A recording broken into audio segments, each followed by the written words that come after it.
अस्सलाम वालेकुम जी। फ़ियाज़ रामी आप लोगों से मुखातिब है। उम्मीद है आप सब लोग खैरियत से होंगे। बात करेंगे सातुर रहमान उर्फ डकी बाई केस के हवाले से और इस केस में होने वाली लेटेस्ट डेवलपमेंट के हवाले से।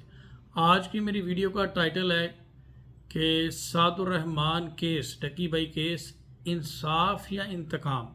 डकी बाई केस की हकीकत और डकी बाई की बेल के हवाले से बात करेंगे। उनके ऊपर होने वाली पैसों की रिकवरी के हवाले से बात करेंगे। उनके जो अकाउंट फ्रीज़ किए गए हैं उस हवाले से बात करेंगे और एनसीसीए की जो नई कार्रवाइयाँ हैं उस हवाले से बात करेंगे। जैसा कि आप जानते हैं कि 22 दिन का फिज़िकल रिमांड दिया गया डकी बाई केस में, और डकी बाई के ऊपर अभी तक जो एलिगेशन है वो एलिगेशन क्या है? प्रमोशन ऑफ गैम्बलिंग की प्रमोशन का। ठीक है। और गैम्बलिंग की प्रमोशन के हवाले से मैंने आपको पहले भी बताया कि पूरा prevention of electronic crime act पढ़ लें, उसमें गैम्बलिंग और प्रमोशन का वर्ड नहीं है। और इसमें पूरे पाकिस्तान का जो गवर्नमेंट इंस्टीट्यूशन है वो इस तरह की एप्लीकेशन की जो है वो प्रमोशन करते रहें। जैसे कि पीएसएल के इवेंट में मुल्तान सुल्तान जो एक टीम है उनके प्लेयर्स की शर्ट के ऊपर 1x बैट के स्टिकर हैं। पीटीवी के चैनल के ऊपर पाक जो एक सरकारी चैनल उस पर इस तरह की गैम्बलिंग ऐप के टिकर चलते रहे। इसके अलावा मोटरवे पे जाएं तो आपको बोर्ड नज़र आते हैं। एनी हाउ, उसके बावजूद इस केस में एक बेसलेस किस्म की वो सेक्शन लगाया गया फ्रॉड और फॉर्जरी के हवाले से जिनका कोई लेन देन नहीं है, जो लीगली अट्रैक्ट नहीं होते। और ऐसा लगा कि जैसे ज़बरदस्ती किसी शख्स के ऊपर कोई चीज़ थोपी जा रही है, ज़बरदस्ती उसको इस केस में फ़िक्स किया जा रहा है, वो सेक्शन डाल के जो अट्रैक्ट ही नहीं होते। आप एलिगेशन लगाते हैं फ्रॉड का, फ्रॉड के हवाले से आपके पास कोई प्राइवेट कंप्लेनेंट नहीं आ रहा, आप खुद ही फ्रॉड के जो है वो कंप्लेनेंट बन जाते हैं। और अभी तक 22 दिन के रिमांड के बाद ये नहीं पता चल सका कि फ्रॉड हुआ किसके साथ है, क्योंकि कोई बंदा ही सामने नहीं आया। आप एलिगेशन लगाते हैं जनाब गैम्बलिंग का, तो अभी तक कोई एक बंदा ऐसा एनसीसीए गिरफ्तार नहीं कर सकी जो डायरेक्टली गैम्बलिंग कर रहा हो या इस तरह की एप्लीकेशन को रन कर रहा हो। प्रमोशन करने वालों के अगेंस्ट जो है वो एक्शन हो रहा है। अच्छा जी, अब 22 दिन का रिमांड और पहले दिन के रिमांड के लिए जो एप्लीकेशन दी गई वही 22वें दिन दी गई। मतलब 22 दिन का जो 4 से 5 दफ़ा 4-4 5-5 दिन का लंबे लंबे रिमांड मिले हैं, उसमें कोई भी सेटिस्फैक्ट्री जो है वो एप्लीकेशन उनकी तरफ से मूव नहीं की गई, कोई जस्टिफिकेशन नहीं दी गई। बस वो आते थे, एक ही स्टीरियोटाइप की एप्लीकेशन पेश करते थे और 5 दिन का रिमांड लेकर चले जाते थे। वही जो एप्लीकेशन फर्स्ट डे रिमांड लेते हुए दी, उसी तरह की एप्लीकेशन, हर एप्लीकेशन में एक ही स्टोरी कि हमने कुछ अकाउंट्स, कुछ वीडियोस और कुछ डिवाइसेस रिकवर करनी जो कि वो ऑलरेडी कर चुके थे। इस तरह से 22 दिन का रिमांड लिया गया। 22 दिन के रिमांड के बाद जनाब जुडिशल भेज दिया जाता है। जुडिशल भी अब 14 दिन का रिमांड जो है वो कंप्लीट होने वाला है। तो अब इस तरह से करके ऑलमोस्ट 36 दिन जो है वो एक शख्स ने काट लिए हैं प्रमोशन के जुर्म में। अच्छा, अब इस पे आ जाते हैं बेल के ऊपर। पोस्ट स्ट्रेस बेल में ऑनरेबल हाई कोर्ट का ये फैसले हैं कि पोस्ट स्ट्रेस बेल को आपने एज सुन एज पॉसिबल हो उसको आपने डिसाइड करना है, उसके ऊपर आपने डिसीजन देना है। डे टू डे हियरिंग, उसमें 2-2 दिन की डेटें डलती हैं। जितनी भी पोस्ट स्ट्रेस बेलें डकी बाई केस के अलावा लाहौर में चल रही हैं आप उसको देख सकते हैं।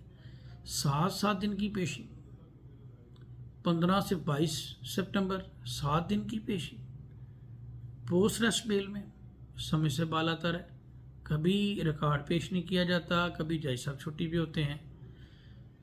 बेलेबल किस्म के ऑफेंसेस हैं वो भी अट्रैक्ट नहीं होते। डिस्चार्ज की जो रिक्वेस्ट है वो पहले दिन ही टर्न डाउन कर दी गई।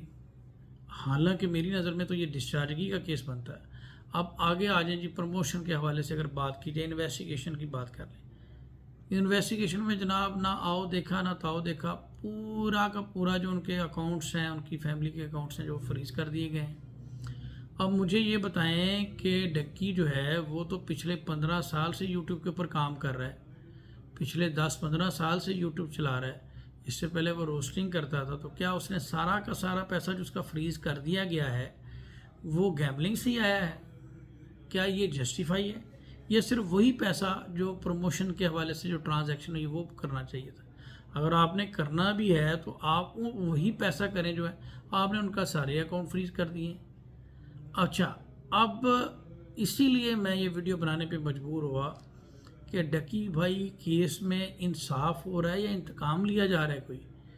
इन सारी सूरत हाल को देखकर हमें तो यही लग रहा है कि किसी किस्म की कोई भारी रंजिश, कोई भारी दुश्मनी निकाली जा रही है और इंतकाम लिया जा रहा है। पीटीवी, पीएसएल, पीसीबी, पैमरा, उनके अगेंस्ट आपके पास कोई किसी किस्म का नहीं है।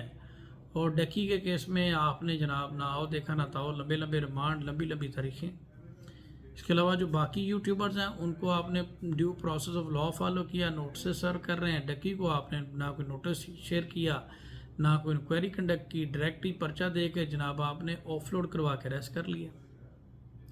अब ये बैकडोर इंतकाम की वजह नहीं हमारे सामने आ रही कि ये किस बात का इंतकाम लिया तो इंतकाम ही जा रहा है, लेकिन ये हमें नहीं समझ आ रही कि किस बात का इंतकाम लिया जा रहा है। मैं सिंपली इसमें यही कहूँगा कि देखिए, आपने दूसरे यूट्यूबर्स के हवाले से प्रोसीजर फॉलो किया। मैंने चैलेंज किया था हमारी अथॉरिटीज़ को कि आप कोई एक डिस्पैच नंबर जिसके ज़रिए से आपने नोटिस भेजे हो, कोई फ़ोटो, कोई वीडियो भेज दें जो आपका एहलकार वहाँ पे दिखा दें खड़ा हो।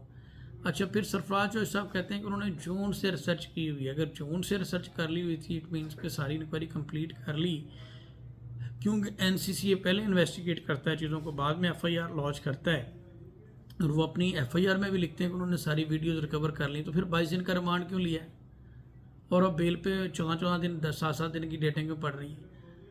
यहाँ से कहानी जो है वो डिस्क्लोज होती है कि ये इंतकाम लिया जा रहा है। अच्छा, एक चीज़ और देखें, वो कहते हैं जून से इंक्वायरी हम कर रहे हैं इस तरह के मामला की, और हमारी जो साइबर पेट्रोलिंग है वो पेट्रोलिंग कर रही है। नदीम रानी वालों को उन्होंने नोटिस भेजा, उसने कहा मैंने तो कभी आज तक गैमलिंग की नहीं। उन लोगों को भी नोटिस भेज दिए जो जिनका कोई ताल्लुक ही नहीं है प्रमोशन के हवाले से। अब उसका असल फॉल्ट क्या था? उसने एयरपोर्ट पर आकर वीडियो बनाई कि मैं डकी को जुडिशल कर दूँगा, मैं उसको सपोर्ट करने के लिए आया हूँ। उसको धर लिया गया, उसके मोबाइल फ़ोन रख लिए गए और बाद में उसको एक फ़ेक नोटिस इशू कर दिया गया जिसका हकीकत के साथ कोई ताल्लुक ही नहीं है। तो एक बात तो तय है कि इसमें मेरे तो ख्याल है कि हमारे जो इदारे हैं जेलसी का शिकार हो गए हैं। जैसे सीसीडी बड़ा अच्छा काम कर रही है, सेल जफर चट्टा साहब ने, टीआईजी फैसल कामरान साहब, तो अभी एक और बड़ा दादा निकल के सामने आ गया। उन्होंने कहा जी मैं आपसे ज़्यादा पावरफुल हूँ, मेरा नाम चर्चा क्यों नहीं हो रहा? उन्होंने कहा जी मैं भी हूँ एक NCCA, national cyber crime cell association, जनाब मैं भी हूँ, मैं क्यों पीछे रहूँ CCD से? मैं जनाब CCD अगर नेफे में पिस्टल चलाती है तो मैं यूट्यूब पर जितने हैं उनको पकड़ के अंदर बंद कर दूँगा। मैं इसमें ये कहूँगा कि इसमें जो फेयर ट्रायल की रिक्वायरमेंट है वो पूरी होनी चाहिए और ट्रांसपेरेंट किस्म की इन्वेस्टिगेशन होनी चाहिए, और अदालतों को अपना जुडिशल माइंड अप्लाई करते हुए इस बेल को डिसाइड करना चाहिए और इस केस को डिसाइड करना चाहिए। और जहाँ तक मेरी लीगल विजडम कहती है, ये डिस्चार्जिंग का केस बनता है, इसमें कोई भी ऑफेंस मेड आउट नहीं होता, और ये इंसाफ नहीं, ये इंतकाम लिया जा रहा है। आप सब लोगों का बहुत शुक्रिया, अपना ख्याल रखिएगा।